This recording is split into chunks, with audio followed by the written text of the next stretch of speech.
Matagal mo nang iniisip kung bakit parang nawawala ang respeto ng babae sa'yo kahit wala ka namang ginagawang masama. Maayos ka naman, mabait, nagbibigay.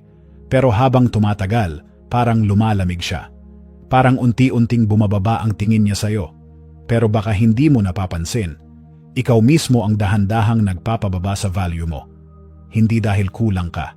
Hindi dahil may mas magaling sa'yo. Kundi dahil may mga simpleng kilos, mga salitang akala mo ay tama, pero sa mata ng babae, senyales pala yan ng kahinaan. At kapag nasimulan mo nang ipakita yon, kahit hindi mo sinasadya, bumabagsak ang respeto. Ang mas masakit pa, karamihan sa mga lalaking matalino, mabuting tao, at may puso, sila mismo ang gumagawa ng mga pagkakamaling ito. Kapag narinig mo ito, hindi mo na ito malilimutan. Kasi mula ngayon, makikita mo na yung mga pagkakamali sa kilos mo, sa reaksyon niya, at sa dynamics ng relasyon nyo. Kaya kung gusto mong maintindihan, hindi lang kung paano magustuhan ng babae, kundi kung paano manatiling may respeto siya sa'yo, tapusin mo tong video. Pagkatapos nito, hindi mo na kailangang maghabol. Kasi kapag naiintindihan mo ang mga to, ikaw na mismo ang hahabulin, hindi dahil sa panliligaw mo, kundi dahil sa presensya mo. Ang respeto, hindi hinihingi. Pinaparamdam. Mistake number 1, sobrang pagpapaliwanag.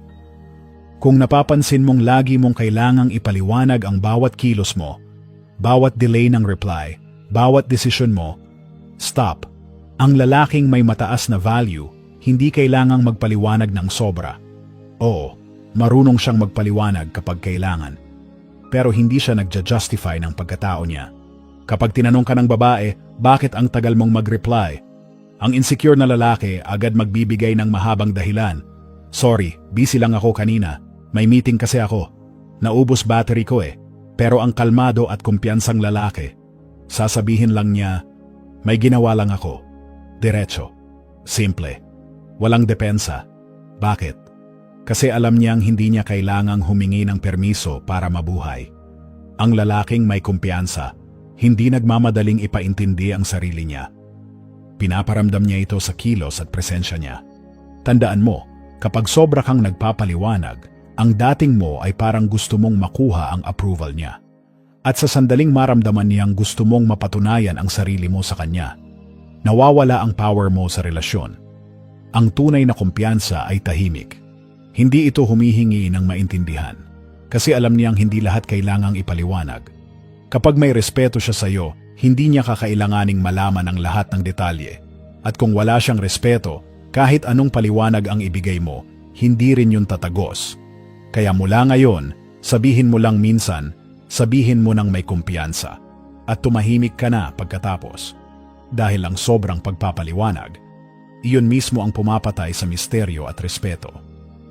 Mistake number 2, paghahabol. May malaking pagkakaiba ang pursuing sa chasing.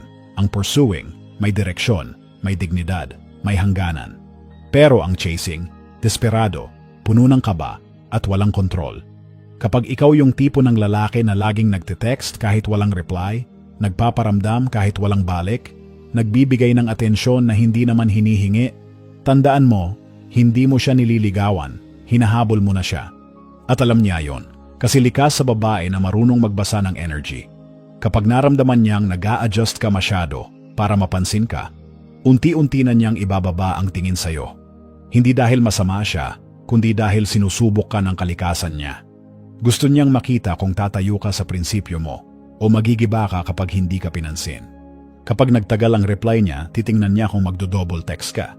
Kapag sinabing busy siya, titingnan niya kung magmamakaawa ka pa ng oras. At sa tuwing ginagawa mo yan, tinuturuan mo siyang isipin na ikaw ang mas nangangailangan sa kanya. Pero tandaan mo, ang lalaking may value, hindi kailanman naghahabol. Hindi siya nakikipagpaligsahan para sa atensyon. Kasi alam niyang ang enerhiya ng paghahabol ay enerhiya ng pagkawala. Ang matalinong lalaki, kapag hindi niya naramdaman ang effort pabalik, bumibitaw ng kalmado. Hindi dahil galit siya, kundi dahil alam niyang kung gusto ka talaga ng babae, hindi mo kailangang habulin.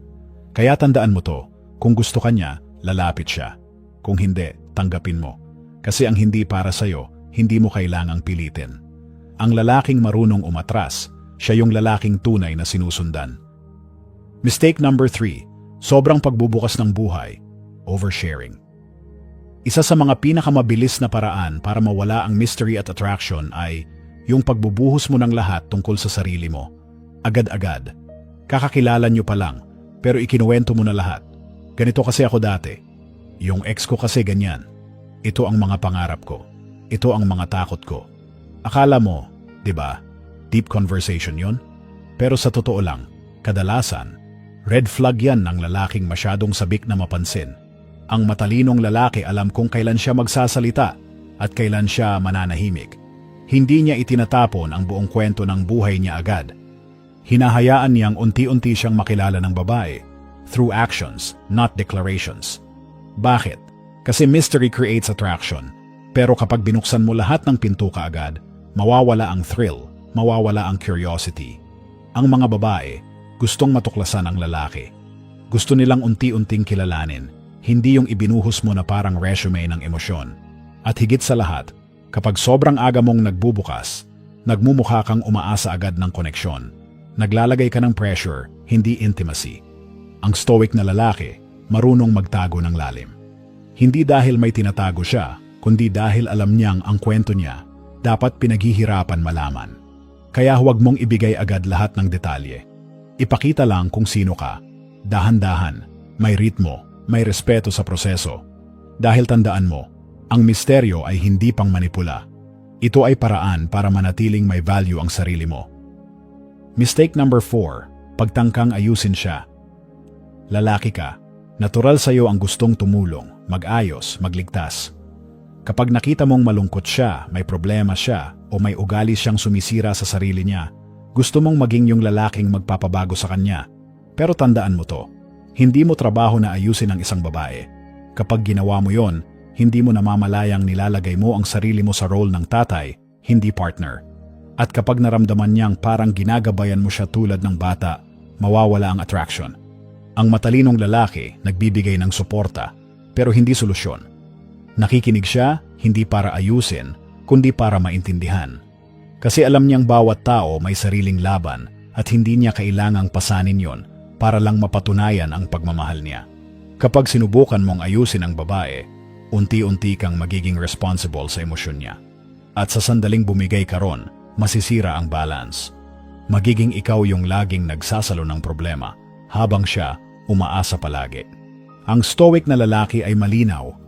Alam niya kung alin ang kanya at alin ang hindi. Hindi siya nagpapadala sa drama, hindi dahil manhid siya, kundi dahil alam niyang kalinawan ang tunay na anyo ng pagmamahal. Kaya kapag may problema siya, pakinggan mo. Maging mahinahon, ibigay ang presensya mo, hindi ang solusyon. Kung gusto niyang magbago, gagawin niya yon, hindi dahil sa iyo, kundi dahil sa desisyon niya. At kung ayaw niya, matuto kang bitawan ng walang galit. Dahil ang tunay na lalaki, hindi tagasagip.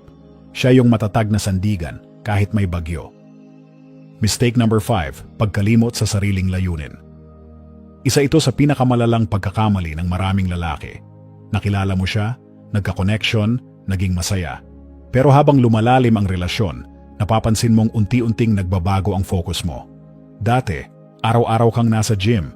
Ngayon, mas madalas ka nang maghintay ng reply. Dati, puno ng plano ang utak mo. Ngayon, puno ng emosyon. Hindi mo namamalayan, pero unti-unti mo nang isinasantabi ang sarili mong misyon para lang mapanatili ang relasyon. At yan ang pinakamabilis na paraan para mawala ang respeto ng babae sa'yo.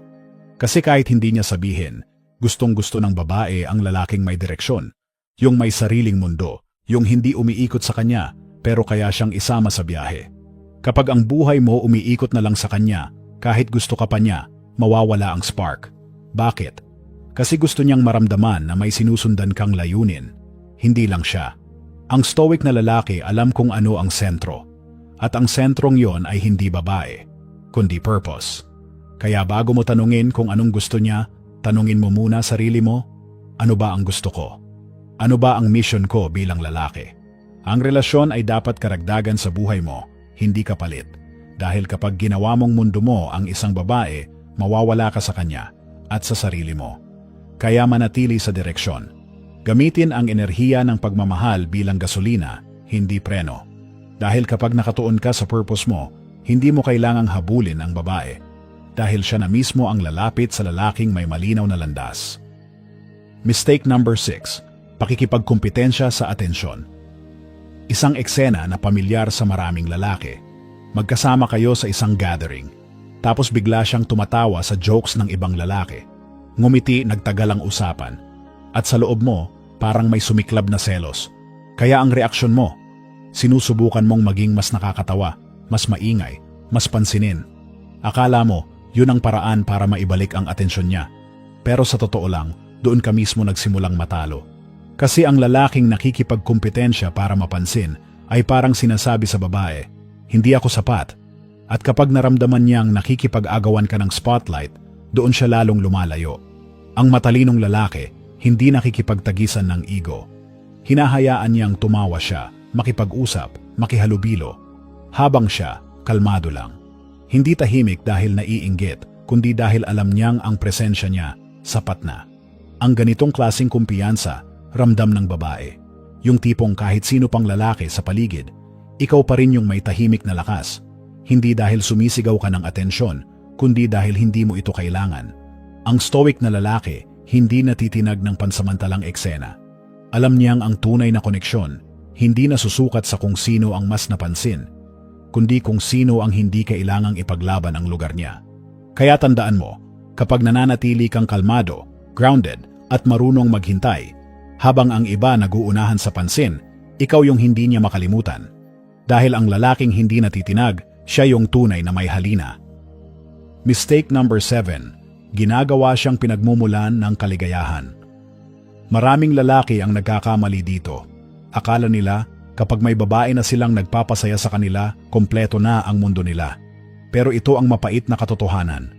Kung siya ang dahilan ng saya mo, siya rin ang magiging dahilan ng pagkawasak mo. Kasi sa sandaling ibigay mo sa isang tao ang kapangyarihan na pasayahin ka, ibinibigay mo na rin sa kanya ang kapangyarihang saktan ka. Kaya kapag hindi siya nag-reply, bumababa ang energy mo. Kapag malamig siya, apektado ka buong araw. At kapag umalis siya, parang gumuho ang mundo mo. Ang matalinong lalaki, hindi umaasa ng kaligayahan sa iba. Kasi alam niyang ang saya na galing sa labas, madaling mawala. Ang stoic na lalaki, masaya kahit mag-isa. Nakakahanap ng kapayapaan sa disiplina. Nakakaramdam ng fulfillment sa layunin, hindi sa validation. Hindi siya nangangailangan ng babae para maramdaman niyang kumpleto siya. Dahil buo na siya bago pa dumating ito. At dahil buo siya, ang saya na ibinibigay ng babae ay bonus lang, hindi oxygen. Ang irony dito, kapag natutunan mong hindi kailanganin ng babae, doon ka nila lalong gustong makasama. Bakit? Kasi ang kalalakihang buo sa sarili ay bihirang-bihira sa panahon ngayon. Kaya tandaan mo to, ang babae ay dapat dagdag sa saya mo, hindi pinagmumulan. Bago mo siya mahalin, siguraduhin mong marunong ka nang mahalin ang sarili mo. Dahil ang kaligayahan na galing sa loob, yon ang hindi kailanman kayang sirain ng kahit sino. Mistake number 8. Emotional reaction sa mga test ng babae. Kung matagal ka nang nakikisalamuha sa mga babae, alam mong darating talaga yung mga test. Minsan hindi nila sinasadya, pero ginagawa nila para lang makita kung gaano kakatatag. Halimbawa, bigla siyang lumayo ng walang dahilan. O kaya, binanggit niya yung ex niya para makita kung magre-react ka. O minsan, tinetest ka sa biro. Bakit parang nagiging tamad ka na ngayon? At ikaw, agad na pikon. Ano bang problema mo? Ba't mo pa binabanggit yung ex mo? Ayun, bagsak ka na agad. Kasi tandaan mo, ang mga babae hindi laging naghahanap ng sagot. Madalas gusto lang nilang maramdaman kung gaano ka kakalmado sa gitna ng gulo. Kapag tinest ka niya, hindi mo kailangang labanan. Hindi mo kailangang magpaliwanag, magalit, o magpabibo. Ang kailangan mo lang, control. Huminga. Ngumiti. Tingnan mo siya sa mata at hayaan mong maramdaman niyang hindi ka natitinag. Kasi ang tunay na lalaki, hindi nagpapaikot ng emosyon niya sa mood ng babae. Siya ang nagtatakda ng tono.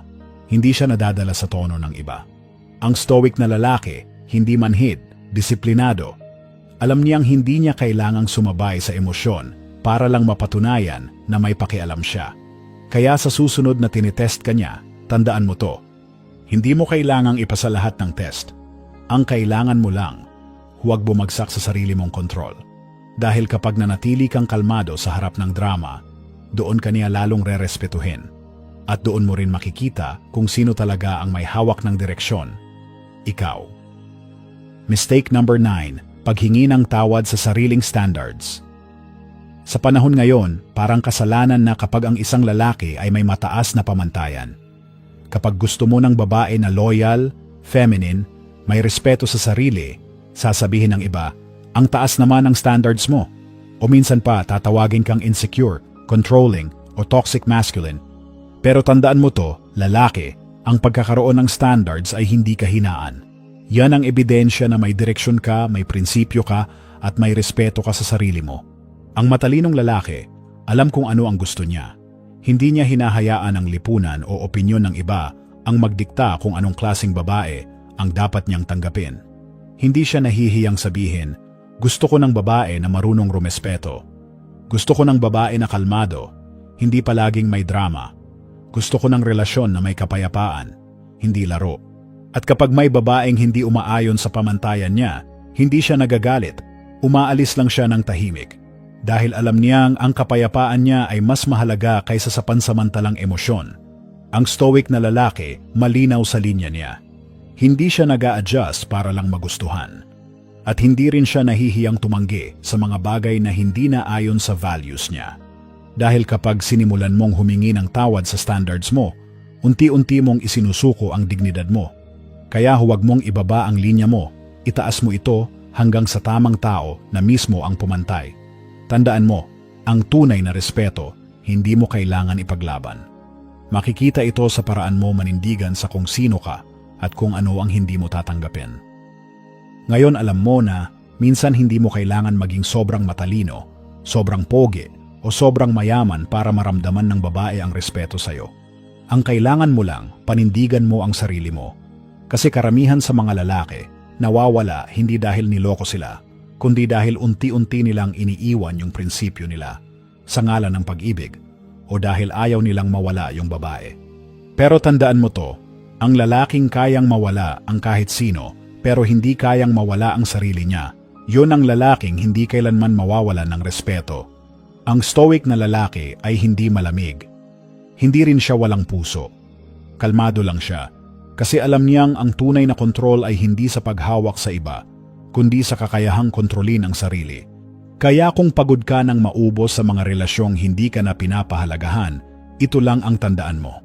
Hindi mo kailangang ipakita na ikaw ang alpha. Kasi kapag malinaw ka, disiplinado, at hindi mo kailangang patunayan ang halaga mo, ikaw na yon. Sa huli, ang respeto, pagmamahal, at koneksyon.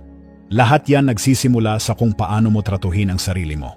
Kaya mula ngayon, tumayo ka ng matuwid. Magsalita ng may kumpiyansa. At kapag pinili mong manatiling totoo kahit tahimik ka lang, yan ang lakas na hindi pwedeng gayahin. Ang tunay na lalaki, hindi kailangang habulin. Dahil sa paraan ng pagdadala niya sa sarili, siya na mismo ang hinahabol ng respeto, ng kapayapaan, at ng babae.